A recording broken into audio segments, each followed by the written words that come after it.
అందరికీ నమస్కారమండి. సిరి తెలుగు స్టోరీస్ ఛానల్‌లోకి స్వాగతం. రచయిత విముక్త సుధా గారు రచించిన కథ 'బరువైన భార్య'. ఈరోజు మనం ఓ చక్కటి కథని వినబోతున్నాం. భారతదేశంలోకి స్మార్ట్ ఫోన్‌లు వచ్చి 2 దశాబ్దాలైంది. ఒకప్పుడు ధనికులు మాత్రమే వాడే వస్తువు నేడు నిత్యావసరమైపోయింది.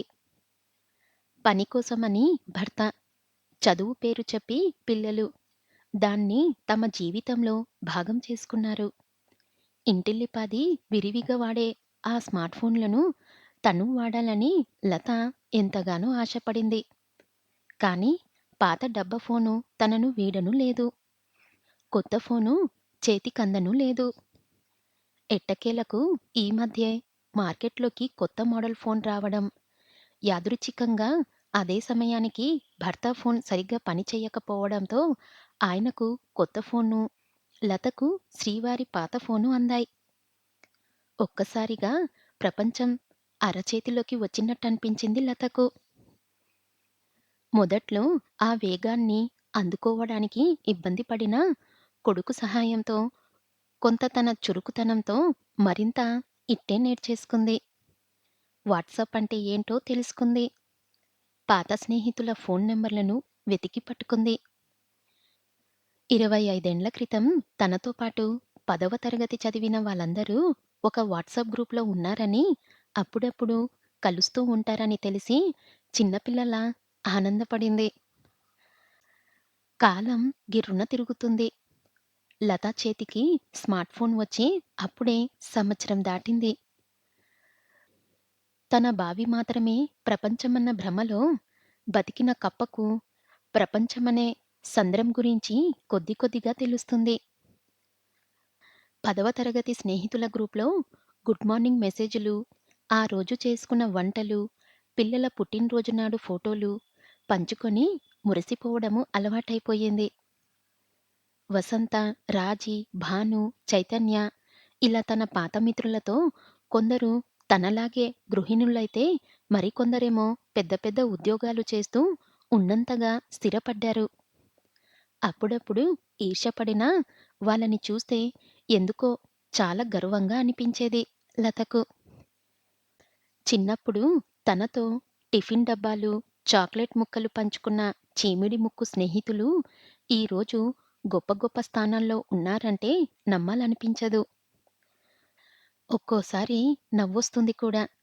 వారిలాగే తను కూడా చదువుని కొనసాగించి ఉంటే బాగుండేది కదా! అనుకునే రోజు లేదు. ఏదైతేనేం నేను సాధించలేనిది వీళ్ళు సాధించారు అని గర్వపడేది. నా 10వ తరగతి ఫ్రెండ్ ఉంది కదా!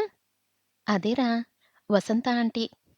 తను ఈ మధ్యే డ్రైవింగ్ కూడా నేర్చుకుంది తెలుసా? అని కొడుకుతో గర్వంగా చెప్పేది. ఇలా రోజులు గడుస్తూ ఉండగానే ఒకరోజు వాట్సాప్‌లో టింగుమని ఒక మెసేజ్. "ఈ నెల ఆఖరున మనమంతా ఒక ట్రిప్‌కు వెళ్తే ఎలా ఉంటుందోయ్" అంటూ వసంత మనమంతా కలిసి కూడా చాలా సంవత్సరాలైపోయింది. ఈ సాకుతో కలిసినట్టు కూడా ఉంటుంది. మిమ్మల్ని చూడాలని స్కూల్ బెంచ్‌ల మీద నవ్వినట్టు మళ్ళీ హాయిగా నవ్వుకోవాలని ఎంతో ఇదిగా ఉంది అని భాను. సంవత్సరాలు కాదే దశాబ్దాలు అను అంటూ వెంటనే ఇంకో మెసేజు. అవునే నేను కూడా అదే అనుకుంటున్నా. ఇదిగో నువ్విలా చెప్పేశావు. నాక్కూడా ఇంట్లో ఉండి ఉండి బోర్ కొడుతుంది. ట్రిప్‌కైతే నేను రెడీ. ఎప్పుడు, ఎక్కడ, ఎలా అనేది మీ ఇష్టం. ఎమోజితో తన ఎక్సైట్‌మెంట్‌ను వ్యక్తపరిచే వ్యక్తపరిచే ఎమోజిలతో తన ఎక్సైట్‌మెంట్‌లను వ్యక్తపరిచే ప్రయత్నం చేస్తుంది మరో స్నేహితురాలు. కొద్దిసేపట్లోనే గ్రూపంతా ఏం చెయ్యాలి, ఎప్పుడు వెళ్ళాలి అనే ప్రణాళికలతో నిండిపోయింది. కొందరు నాకు కుదరదు అంటుంటే, మరికొందరు అమ్మో! ట్రిప్పా? అని భయపడ్డారు.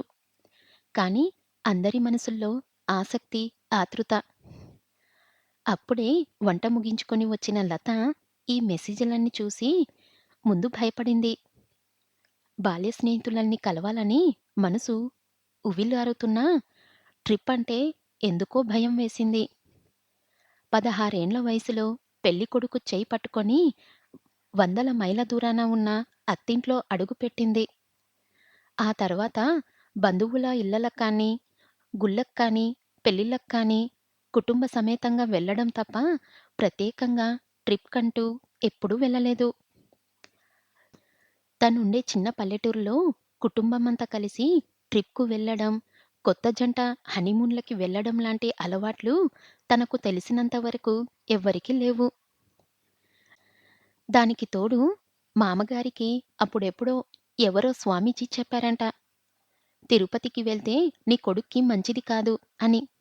దాంతో మిగతా కుటుంబమల్లా ఏడాదికోసారి తిరుపతి వెళ్ళే భాగ్యం లేకుండా పోయింది.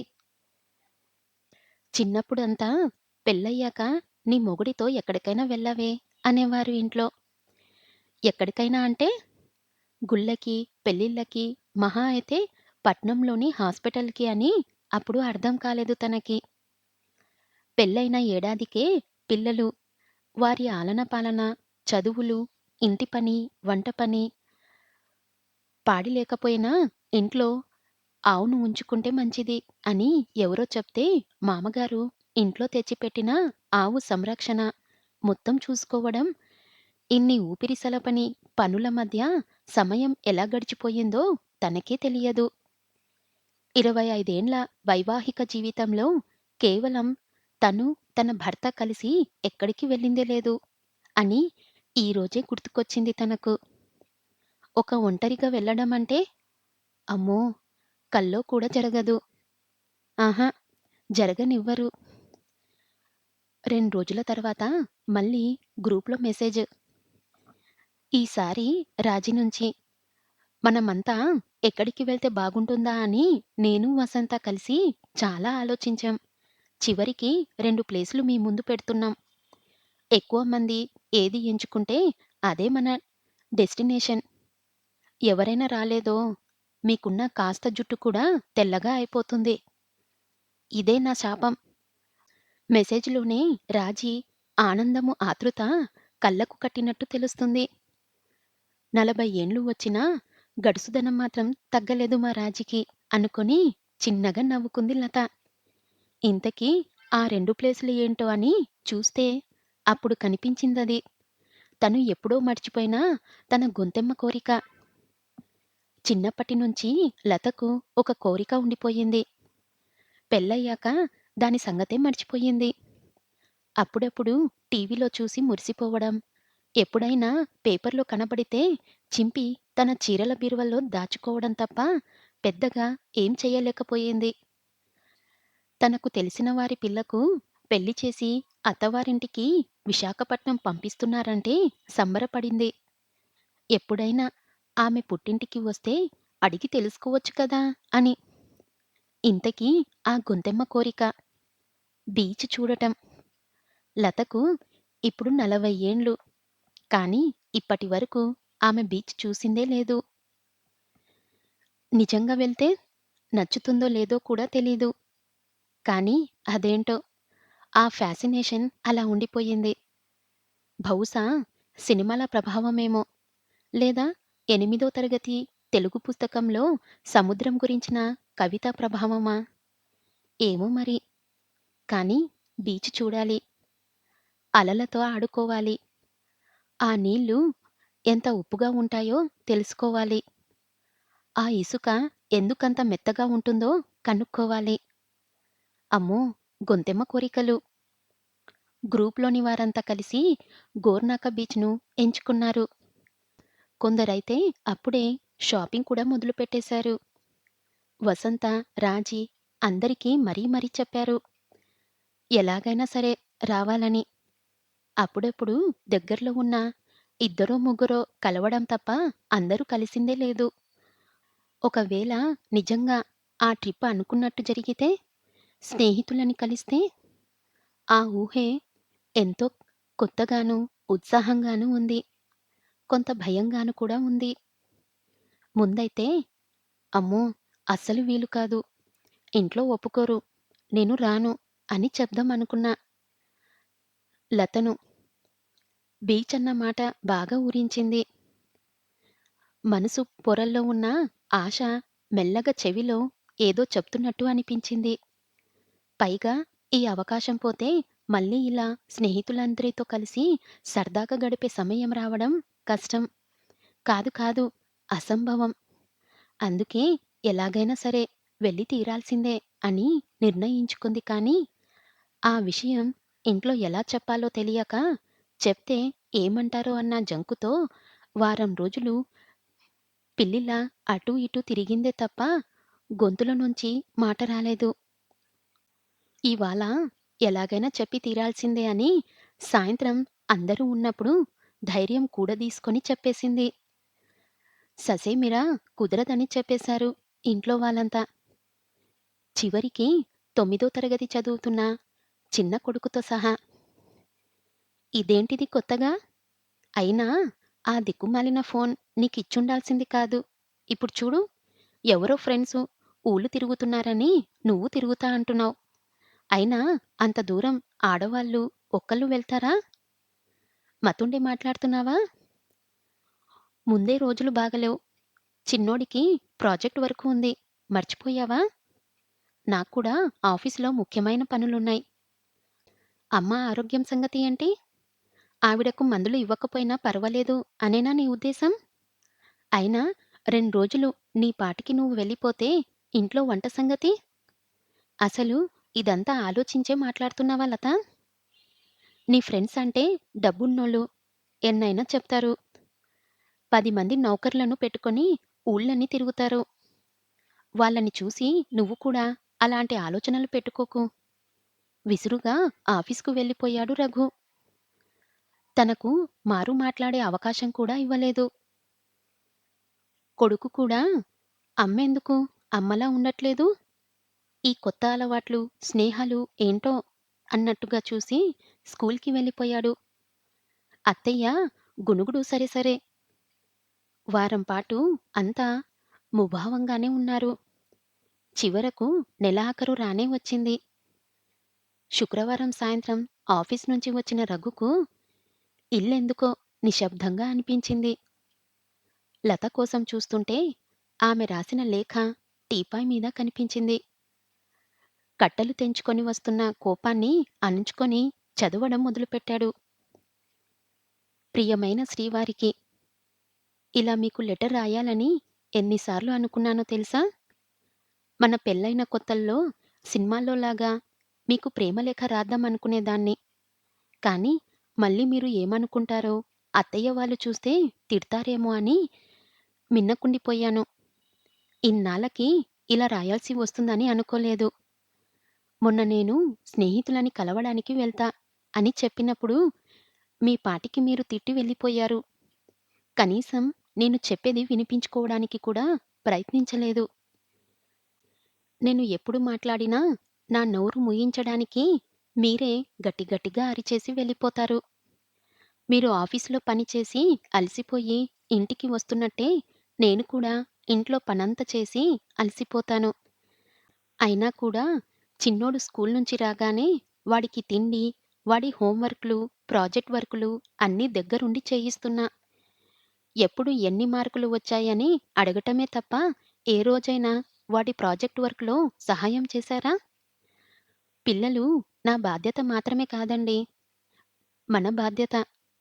అత్తయ్యకు వయసు వల్ల వచ్చే మధుమేహం, కీళ్ళ నొప్పులే తప్ప మిగతా విషయాల్లో ఆరోగ్యంగానే ఉన్నారు. ఆ విషయం మీకు కూడా తెలుసు. 2 రోజులు నేను లేకుండా స్వయంగా మాత్రలు వేసుకోగలరు. మరీ ఇబ్బందైతే మీరు దగ్గరుండి కొంచెం చూసుకోండి. ఎప్పుడు ఏం వేసుకోవాలో డబ్బాలో ఉంచి పైన రాశాను కూడా. పక్కింట్లో పనిచేసే లక్ష్మికి చెప్పాను. ఈ 2 రోజులు తను వచ్చి వండి పెడుతుంది. పర్యవేక్షించడానికి అత్తయ్య ఎలాగో ఉన్నారు.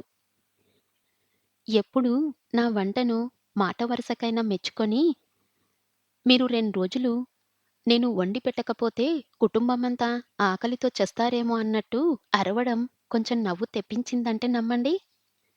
అయినా నా స్నేహితుల గురించి మీరు అలా తక్కువ చేసి మాట్లాడతారని, కించపరుస్తారని నేనస్సలు అనుకోలేదు. భర్త మీద ఆధారపడకుండా సొంత కాళ్ళ మీద నిలబడి సంపాదిస్తున్నారనా? లేక మీకంటే ఎక్కువ సంపాదన ఉందనా? లేదంటే వాళ్ళ సన్నిహిత్యం వల్ల నేనెక్కడ మీ మాట జవదాటుతానోనని భయపడుతున్నారా? 2, 3 నెలలుగా గమనిస్తూనే ఉన్నాను. నేను ఎప్పుడో ఒకసారి ఫోన్‌లో మాట్లాడినా విసుక్కున్నట్టు చూస్తారు.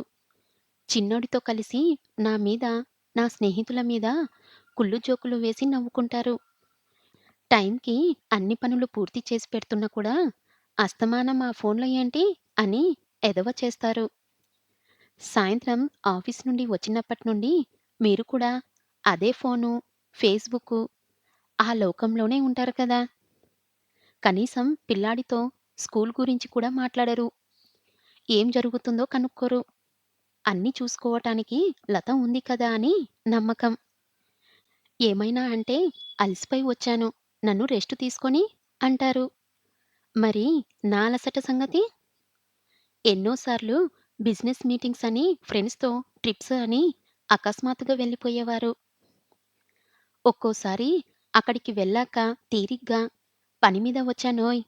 2 రోజుల్లో వచ్చేస్తా అని చెప్పేవారు. 2 రోజులు కాస్త 4 అయ్యేవి. పని కాస్త స్నేహితులతో, కొలీగ్స్‌లతో ట్రిప్ అయ్యేది. అయినా నేను ఆనందం పడ్డానే తప్ప ఏనాడు మిమ్మల్ని చూసి అసూయ పడలేదు. తిరిగొచ్చాక మీరు అక్కడ అలా ఉంది, ఇలా ఉంది అని చెప్తుంటే విని సంబరపడ్డాను. మీరు వెళ్తే నాకు చెప్తారు. నేను వెళ్తే మాత్రం మిమ్మల్ని అడగాలి. కనీసం నెల ముందే అడగాలి. అది పుట్టింటికైనా సరే, మిమ్మల్నే కాదు అత్తయ్యని, చివరికి కొడుకుని కూడా అడిగి మీ అందరి అనుమతితో, అంగీకారంతో వెళ్ళాలి. భార్యాభర్త సగం సగం అనే దాంపత్యంలో 40 ఏండ్లు వచ్చినా అనుమతి లేనిదే అడుగు బయట పెట్టడానికి వీల్లేదంటే, ఒక రకంగా ఇందులో నా తప్పు కూడా ఉంది. 9దో తరగతి చదివే కొడుక్కి వంట నేర్పకపోవటం, తన పనులు తను చేసుకునేలా పెంచకపోవటం నా తప్పే.